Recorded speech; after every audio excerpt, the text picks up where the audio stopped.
this morning I had the opportunity to talk to you guys about some innovation in our amazing Tesseract team. How was that? Good? All right, so that was part 1 of Operation Tesseract. This is part 2. And so this afternoon I get to talk to you a little bit about theory of constraints. Now hopefully by now you guys all know what theory of constraints is. Agreed? Have you guys all read the book called The Goal? Okay, well, if not, go find it and read it, please, because theory of constraints is here to stay. So let's think about this. Literally everything we do in logistics is process-based. And I'm guessing, given the status of our resources and the age of our weapon systems, we have a constraint or 2 out there. Well, perhaps this can help us mitigate some of those constraints. And so what I will tell you is that theory of constraints helps us get after what really matters the most. And if we're going to meet all of our goals, we have to come at it in a systematic way, and that's exactly what theory of constraints does for us. Now, theory of constraints has been out there for, many, many years. It started in the 1980s or so, but what I will tell you is Log Nation really just got started on the theory of constraints journey, at least in the field, in the last 2 years. Now, it was a huge hit in the ALC. So if you're out there in the air logistics complexes, you know all about theory of constraints and the application of art of the possible and the huge wins and the increase in throughput that it produced. Well, there's no reason we can't do that exact same thing in the field. All good logistics is done in process. So we're going to get after it in that space too. And in fact, in the last 2 years we've had about 20 different projects out there in partnership with our Goldratt team to get after fighters, get after bombers, get after mobility aircraft. We've been out at the supply chain wings. We've been at the IDRC. You name it, we've been out there. And so I get to share a little bit more about the second part of our Tesseract team. But this time, I brought friends. And so I'd like to introduce our teammates here. First and foremost, Colonel Bill Ray, who's the maintenance group commander out at Luke. And so welcome. He's a career aircraft maintenance officer, been around for about 27 years now. He's the MXG at Bagram, MXG at Kadena, and now the MXG at Luke. 3rd time's your charm. Now, the cool thing that I need to share with you, because this is just cool, and it's a very much of a proud parent type of moment here. So Bill just found out this morning that his son received an Air Force ROTC scholarship to the Citadel. So congratulations.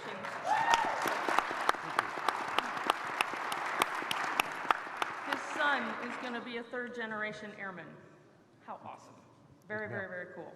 All right, next up is Colonel Kevin Lord, Dubs. And he's the ops group commander out at Shaw. Yes, he's an F-16 pilot, and he loves Ohio State, mainly because his wife told him to. Very good, way to pay attention. And I bet you guys are all wondering what the heck you're doing inviting an operator to LOA. Well, I will tell you that what a concept to have the A3 and the A4 actually working together. If we're going to generate air power, perhaps we should work together. You know, cats and dogs can play. They really can. And so, seriously, we brought in a great teammate here to share all about the journey of Shaw Air Force Base. All right, folks in the room, everybody know Sridhar? All right. So Sridhar has been our partner in crime for the last couple of years, member of Goldratt Consulting, actually worked with Dr. Goldratt. And so he's been working on theory constraints for the last 23 years and has enlightened our Air Force team and really helped us drive the improvement that we've been seeking. So Sridhar, thank you. Last and certainly not least, our senior enlisted leader for our Tesseract team. He is a crew chief who's a big, huge Yankees fan. That's right. I don't know why. But he joined us from Kadena. So welcome to all of our panel members.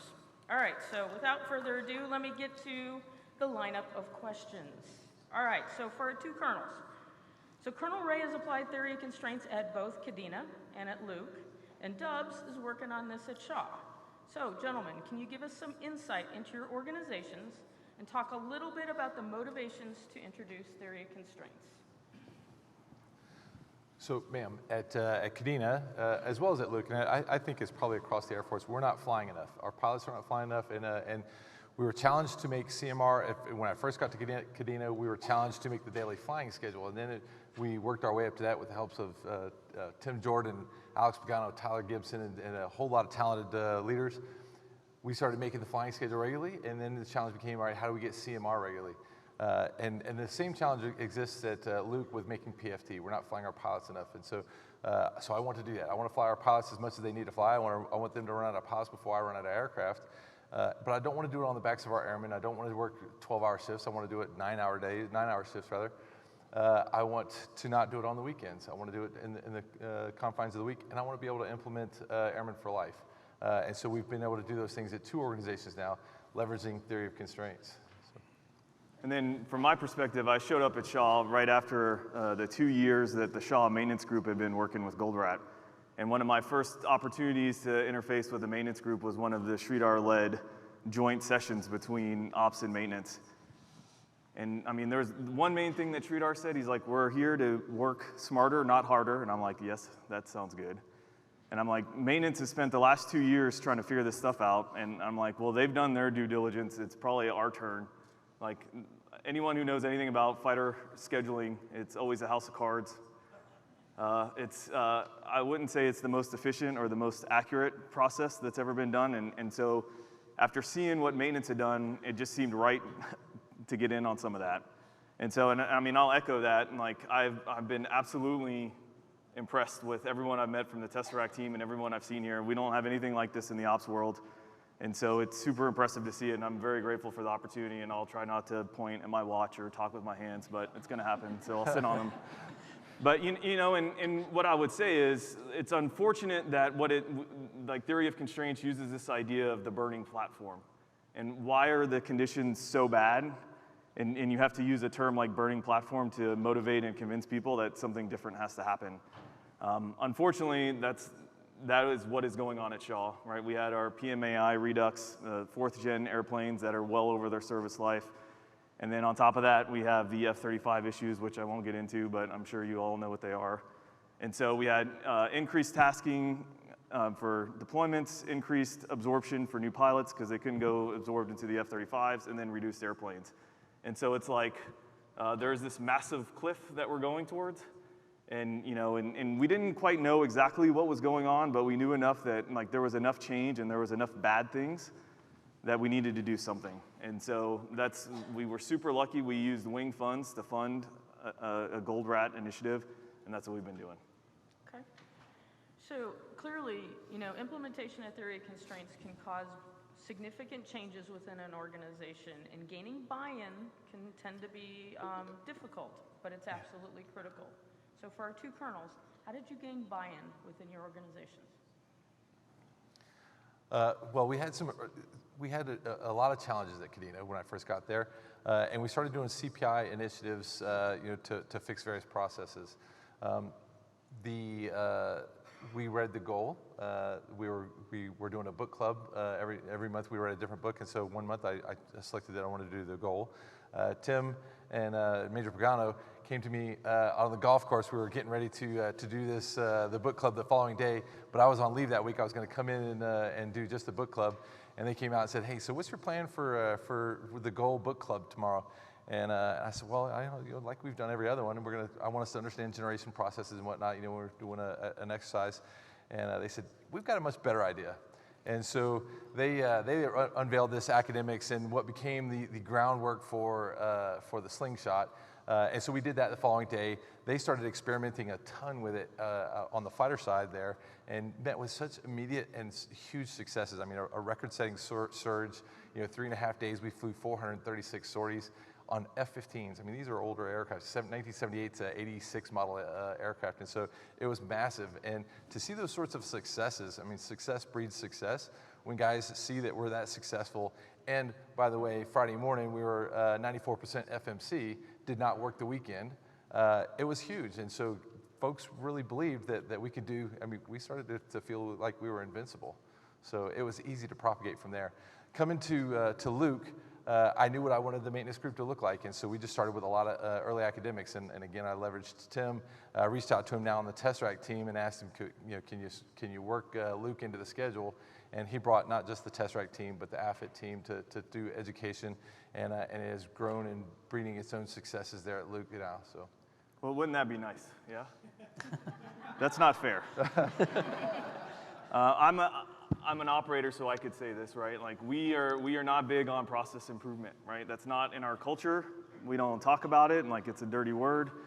And so it was not like that for the operations group at Shaw. And so most of the pilots were like, "What? You spent our money on this? Like, we want like flight suits and jackets and all of our cool stuff." And they're like, "What? No, we didn't. Like, we do what we do, and we're fine." And so the buy-in was not easy, but we were super lucky. We had the right people, and we had Sridhar's team. And the good part about like doing a core team sprint was they came in, and within 3 days, like we gave Goldratt the data. They looked through our data, and they're like, "You guys aren't approaching a cliff. Like you're already off of it." So. I mean, that's our burning platform, right? Like we had been so concerned and so worried about this sortie delta and chasing our CMR numbers and our min rap and all the maintenance people in the room. There's a lot of you, I'm sure, right? Like you've heard us ad nauseum. We're not getting our sorties. We need our sorties, and so like we had been missing the forest through the trees, and like we were already over the cliff. And so after like 2 days of the core team, they brought that data. They briefed the 4 squadron commanders. And they're like, the problem is already here. And we're like, what do you mean? And we tell them that we're not going to have enough flight leads. Like the way with limited sorties, the people we're choosing to give sorties to, we're giving the sorties to the wrong people, and we're creating a vacuum where we're not going to have people to be flight leads like 6 months to a year from now. And then the whole system would fall apart. And so we tell them that, and they're like, no, you're full of it, whatever. And so they go back, each squadron did this independently. They went back to their squadron. We have a board that shows the sortie count, and it shows when people are ready to be a flight lead. And each one of them, they went back, and they're like in disbelief. They're like, they couldn't believe it. The information was right there, and we have very limited people postured to be flight leads on our next phase. So for like 6 months from now, or 6 months from when we started, like we were going to basically recognize that we were off the cliff, and it was going to be too late. And so the buy-in became much easier at that point, right? Where everyone like, this is our problem, like this isn't a future problem, this is a problem right now, and we were able to like get everyone on the same page that we needed to do something different. That's great. And ma'am, if I could add, our problems in the F-35 PFT, if you don't know, we've got there's a motor problem on the F-35. Out at Luke right now, we've got 27 aircraft that don't have engines in them. Across the enterprise, there's several more. Our teammates at Tinker are doing yeoman's work. I mean, they are getting after it. 2 years ago, they didn't have to produce any motors, and now they're producing on the order of 60 a year. But it's still not enough. And this problem, what Goldratt pointed out to us was that we're consuming 4 motors a month, and we get 3 motors a month. And it's embarrassing, me personally, when you step away from the trees, when they pull you away from the trees and have you look at this problem, and you go, oh my gosh, how did we not see this coming? And so we have to do something differently. But we exacerbate the F-16 problem because we can't produce enough F-35 pilots. The Air Force needs F-35 pilots. In fact, General Brown said the Air Force cannot succeed without the F-35. So we take that very personally, but we're not producing enough pilots. We don't have the aircraft to do that with. And so it takes 68 pilots, or 68 sorties to produce an F-35 pilot from the initial course, initial qual. However, if we send them off to the F-16 to fly the F-16 for a year or two, they come back and they'll only cost 32 sorties to produce an F-35 pilot. So we are deferring our workload onto the F-16 community that already has their problem. And so those guys come back, it's exacerbating his problem to alleviate our problem, but it's overall not good for the Air Force. Okay.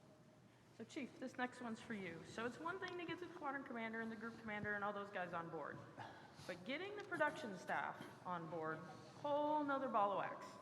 And that part's absolutely crucial.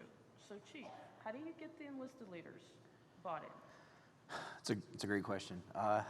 It's not easy. You have to stay persistent, but you need them in the room when you're forming your core team. You need the naysayers, the people that aren't going to believe that it's going to work. And through going through the process and learning how theory of constraints works, why multitasking is a bad idea, why spreading your resources thin is only going to make your problem worse. Once you show them the error of their ways, you can now convince them to get on the team, and they become the hardest believers once they've made that journey. And it's really difficult at first to get them there, but you need them in the room, because if they are just told to go do something, they'll let it fail out of purpose, for spite. And I was those people. So when I spoke to them, it was from a place of knowledge. I could put myself in their shoes, and I was like, in your position, if I had this information now, I could have been a much more effective person. I could have been training the next generation of people to replace me with this knowledge. So now you have this knowledge, go train down. So really, that's the best way that I can really say. You have to involve them in the process and just deal with their negativity until you win their hearts and minds. Yeah. Okay. All right, so Sridhar, can you tell us a little bit about how you break down the barriers in an organization so you can create this environment for TOC to be successful? It's, again, not easy. But one thing that helps us is we think in TOC a systems approach. And so you take whatever system you get in the beginning. For example, in the Air Force, we took maintenance in the depots, and then say, okay, what can I do to improve that subsystem? And then show some immediate results. And then you start breaking the barriers, because there is a ton of waste at the barriers. It's where when people or subsystems don't talk to each other, that's enormous amount of waste. And just once you start showing that, okay, I have cleaned up my house a little bit, now can we talk? I often say sometimes it sounds like a marriage counseling session, but once you break that, and like in Shaw, then it just opens up, and the results is just amazing. And case in point, in Delta also, we started small. We started in maintenance, and today they apply theory of constraints right from hiring of a pilot all the way as a seamless system, because you can hire too many pilots and then have training bottlenecks. If you train too many, then you have ops bottlenecks. So thinking through that, once they start, I think it just breaks it. But have to create a pocket of success and just keep growing. And you will see the benefits exponentially there. That's awesome. Okay, Chief, next one's for you as well. So you were on the ground floor leading our first slingshot effort when you were at Kadena. What can you tell us about slingshot? So slingshot is the organic way that the Air Force is trying to implement and teach theory of constraints. So Sridhar and his team in Goldratt have done amazing work for the Air Force, but the demand is outweighing the amount of bases that their company can reach out to.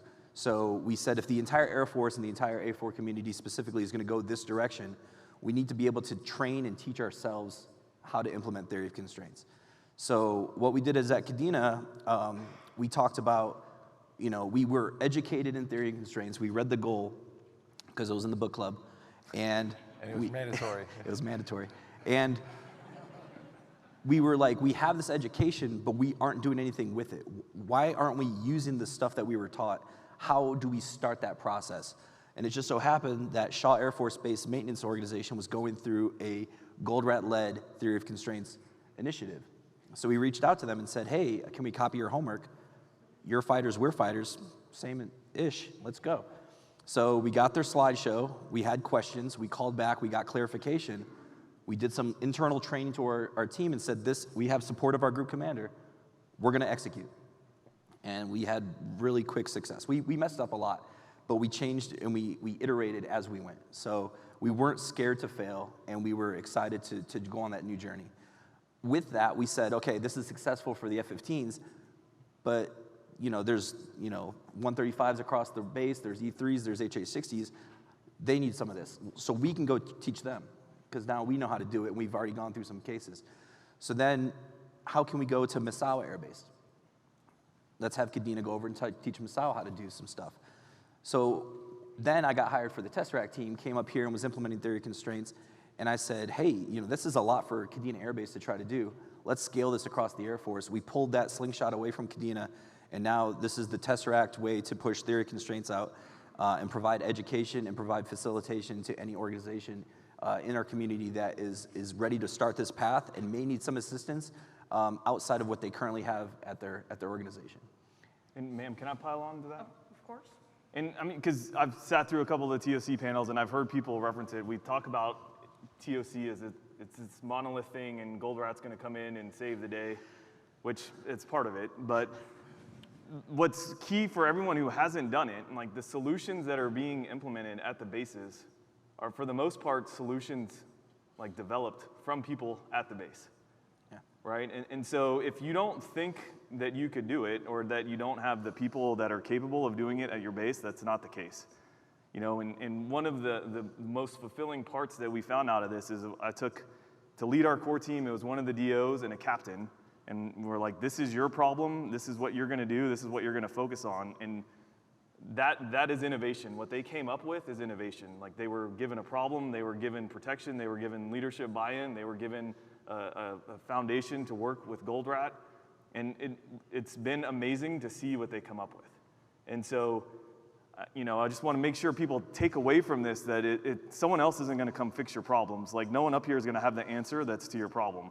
And the people who are going to have the answers are going to be the people at your base. And it's going to be your airmen, like that they know what the problem is better than anyone else. Sure, Sridhar and his Jedi mind tricks are going to help that process go along. But I mean, and that's what everyone, if you take anything, like that should be one of the things that you take back. Like the smart people and the answers are already at your base. You just need to give them the foundation and a framework and the focus and leadership protection to let them go do it. So. Well, I'll pile on as well since we're piling on. Pylons are open, sorry. Right, so. Lost control. Tesseract is, you know, they can come out and do a slingshot at your organization. They can bring the expertise in, and it will help to literally slingshot to jumpstart the procedures and processes, but or bring Goldratt out. But you have to put in the hard work. You must, and when they leave, you can't expect that we're going to declare success on the mountain. Like you got to continue to put on the hard work. You're still going to work hard, but you're going to work hard to be far more successful. So you know, anyone that believes that okay, we've had him here and we didn't see the huge gains or whatever, you didn't see these mountains moved out of our way. Well, no, you still have to climb the mountains, but you're just going to do it at a better rate and a better clip. You're going to see those successes, but you have to know that's just the hard work continues. Maybe you won't have to do it on 12-hour shifts. Maybe you won't have to do it on weekends. You're not going to have to throw manpower at the problems anymore. You're going to have deliberate processes. They're providing us a framework for the scientific method, if you will. You know, they're providing a structure to do this in. And as we were talking about this earlier, it's super powerful to have 3,000 people in the 56th maintenance group working on one framework as opposed to 3,000 different ones. And I think, you know, when we can get our operations partners on the same wave, and then get the wing on the same, developing the same solutions or thinking in the same framework, then it's so much more fast. Yeah. Well, and the mindset, like the solutions aren't coming from us. No. Like, and probably not anyone that's like above the rank of captain. Like, you're not going to be the ones that are going to solve the problem.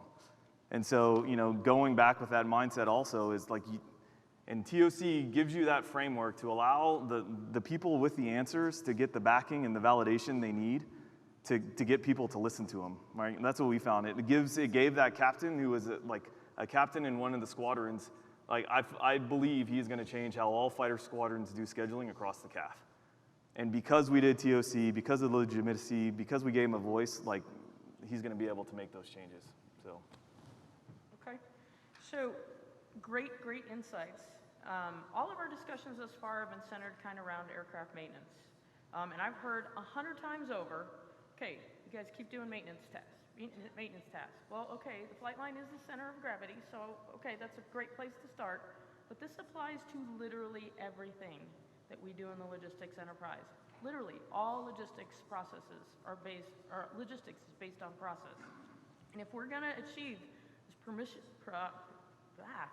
persistent mission generation that we are reaching out there to get, we've got to look at the entire logistics enterprise. And so Sridhar, can you share with us a little bit about some of the other applications in our logistics realm? Yeah, ma'am. So one area, for example, in the Air Force that we are working on is the deployment process. And I'm sure most of you go through it, not very happily, but it takes long, it's a lot of rework, it's frustrating, not just for the people who are going through the deployment or movement, but also for the team who is managing that. So we're working with IDRC in Lakenheath to shrink that down so you avoid rework, don't start when things are not ready. And not only for the planned movements, but just for the unplanned movements, which is the future, and so on. So that's one area. We're working with the 635th SCAW on the spare parts availability, and that's a very tough problem, as you all know. Your aircraft are getting old, nobody makes it anymore, the parts. So how do you get them all ready? That's another area we're working with. The other cool area that I think is we used for Airmen for Life in Mildenhall. How do we get all the maintenance done by Thursday so that Friday we can send our airmen for career development? And that's, at least for the Goldratt team, it was awesome to be a part of that because it touches the life of the airmen. So it's not just math, it's just life of people. So that's actually awesome. Beyond that, of course, Delta is a great example we talk about. They have applied it everywhere. They started with maintenance and supply, and they went into catering, then they went into baggage handling. They have one of the lowest missed bags in the world. And then they went into pilot scheduling, their fleet upgrade projects, you name it. Every single aspect of Delta is done by that. But beyond that, we have had some, I just want to share one area where we thought it's almost impossible to apply TOC. This was a mental health crisis in the state of Utah. And you would think mental health, psychiatric evaluation, and how do you treat mental health patients is completely out of the realm of process. I mean, it's very heartbreaking to see how that works. But in Utah, the court would sentence somebody for a psychiatric evaluation and mental health, and they would wait 9 months to even get into a first meeting with a psychiatrist, and the backlog was growing. And once they're inside the hospital system, they take more than a year or two to even get healthy. So, and the limited resources. So actually the Utah court came down and said, you will cut down the wait time of patients waiting to get in. And when we walked in, it was like all doctors and, nobody thought it's a process. And amazing work. Now the average wait time is 7 days to get into the first treatment. And then they've cut down what is called as the length of stay of a patient inside the mental health system by more than half. That's incredible, and it's just process view. Just once you step back and look at it, it's just there. The most latest body of knowledge and theory of constraints is in the area of innovation. The idea behind this is, in fact, Dr. Goldratt spent the last 10 years of his life applying TOC to innovation, and because the idea is not every company has a Steve Jobs who can be a visionary to think about future products and offerings. So how can we have a process view of innovation? And how do you apply innovation to such a creative effort like product development or coming up with new ideas? And how do you streamline that process and bring the right offering to the market? We were very fortunate to engage with Mazda when they were almost in bankruptcy, and they were struggling because Toyota, Honda, all of them had the hybrid, and Mazda was struggling where to go. So they went actually to the industrial combustion engine using the TOC thinking process and so on. So if you step back, look at every organization as a system and process, I mean, there's no limit, at least the way we have. Yeah. Great. Okay, so thanks for all your perspectives. And our whole goal here is to kind of educate you on what is, in this case, the art of the possible in terms of theory constraints. And so our goal here is to turn it away from buzzwords to practice. This is what we're trying to do on a day-to-day basis. This is our expectation for all of our performance. So to that end, how would you sustain it based on your experiences in each of your organizations? How do you plan on sustaining the momentum that you've each been able to gain? In the 56th maintenance group, as well as in the 18th maintenance group, we have an education plan. And so implementing that education, a new leader comes in, they need to go through the education. The captains and the squadrons, they've done a fantastic job getting the education out, and our senior enlisted getting the education out, building an education plan, and then briefing it as it's relevant to each of the different sections, their pieces of it. So education is huge. And then I don't think we measure correctly what's important to Luke. And what's important to Luke may not be important to Shaw, and what's important to Shaw is probably not important to Mildenhall. And so a hard look at our metrics, what things that we're measuring to make sure that we're getting at a quality aircraft. And we've changed our slideshow. We started this at Kadena. We had a young officer, Matt Kinney, that led a team to overhaul our production slides. So we look at what's our work in progress. We're not necessarily as interested in what happened yesterday or last week. Yes, that's important if it affects today's flying. But if we fix the jet, I don't need to know all the details of how we fixed the jet. We need to get on to today's flying. So our slides focus on WIP, focus on scheduled WIP, unscheduled WIP, and aircraft in queue, so that we can focus on those things, move the organization forward.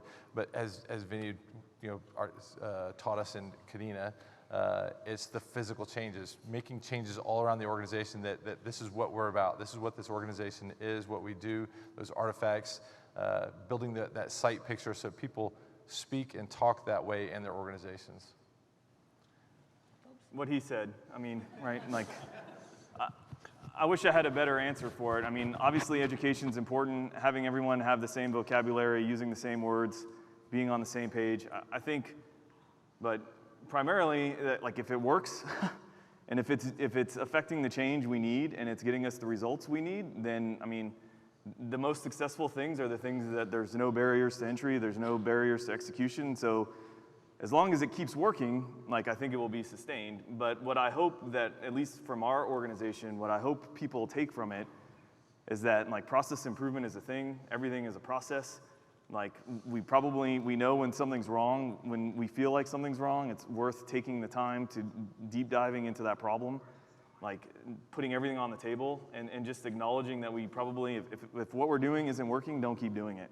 And just being willing to do that. And recognizing that what we're doing now at Shaw, like, probably isn't gonna be what we need to be doing at Shaw 1 year from now.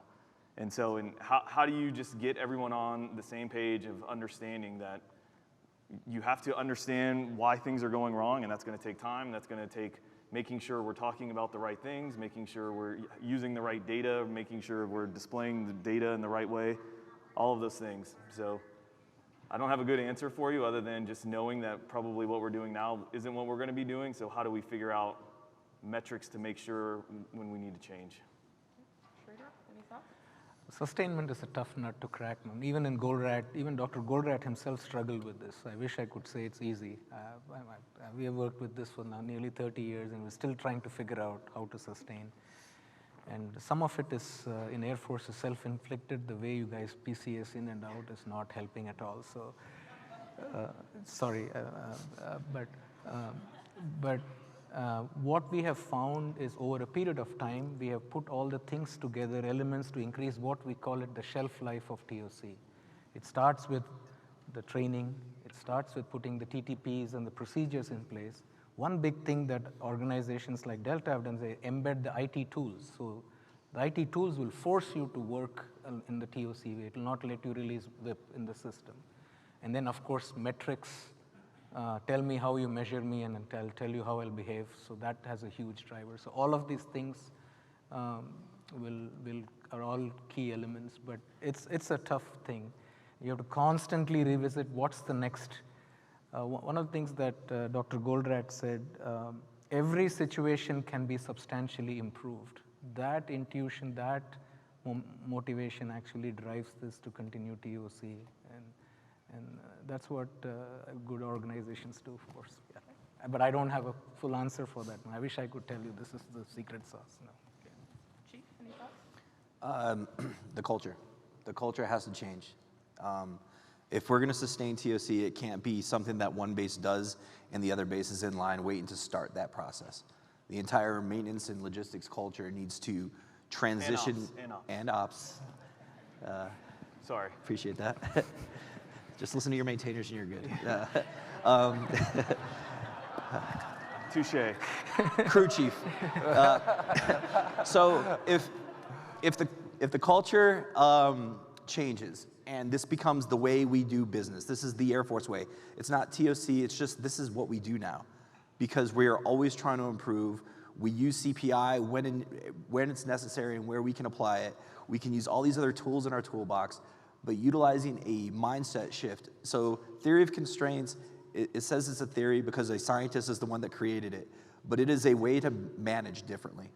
So if we just change our management methodology to theory of constraints mindset and educate ourselves and our forces, we're trying to get it in all the educational platforms, AFLOS, AFIT, AMOS is teaching it.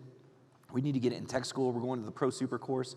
We're trying to get it everywhere, so it just becomes, that's what I was taught when I was in A1C, that's what I'm gonna be doing as a chief. That's what I was taught as a brand new LT when my master sergeant grabbed me by my collar and took me away from the danger area of the airplane. This is how I'm gonna manage my group as a colonel. And this is just how the Air Force needs to go, and I think that's really gonna sustain TOC. And that culture piece, I mean, it's huge. Our airmen, they don't want us to continue throwing manpower at every problem, as we're so wont to do in maintenance. You know, we get so complacent, you know, that, and we're fine putting people on 12s. We're fine just taking their weekends away, having them come in and work weekends, and they're voting with their feet in many instances, deciding to leave and go do something else because they just don't want to. They don't want to live in a culture like that. You know, and frankly, you know, as a maintenance officer, I'm embarrassed at how many times, as a younger officer, I employed those tactics. So the culture has to change. You're right, and I think the airmen are going to force us, as they should. Right. So, I mean, quite frankly, that's what we're trying to do. We're trying to affect our culture, but you got to understand that it's a journey. So as we watch this go through the Sustainment Center, the transition of art of the possible took about 7 or 8 years. We're on year 2. So we're at the beginning of our journey, but I will tell you that the entire Tesseract team and our team of LNOs are here to inculcate this into our very culture. So that is our goal. We know it's a journey. It's going to take some time, but the focus on Tesseract is to generate, educate, and then communicate, and that's exactly what we're trying to do. So you can see all the extra examples of the generation. The chief just highlight what we're trying to do to educate our collective team. That's part of why we're highlighting this thing, all these topics here today. And then to communicate here, we've got a TOC summit coming up in DC in the end of May. Join us. We're expanding our contract. We're expanding our slingshot efforts. So if you would like a theory of constraints effort out at your locations, please reach out to us and let us know so we can get that lined up in the future. But in the meantime, reach out to AFIT, reach out to AFLOS, reach out to your team to learn the fundamentals of theory of constraints. Because like I said, probably 3 times now, everything we do in the logistics enterprise is process-based. If we can identify the constraints and we can mitigate those constraints, we can optimize our performance and quite frankly, just make better use of our airmen's time. The other thing I will end with here is if you listen to the way the things were highlighted. This morning we talked about innovation. Sridhar highlighted that the last journey of the theory of constraints evolution is theory of constraints in innovation. And the other thing he popped up and talked about was Airmen for Life. Well, what if we actually intertwined all 3? So I get to talk to you about that tomorrow morning. Thanks.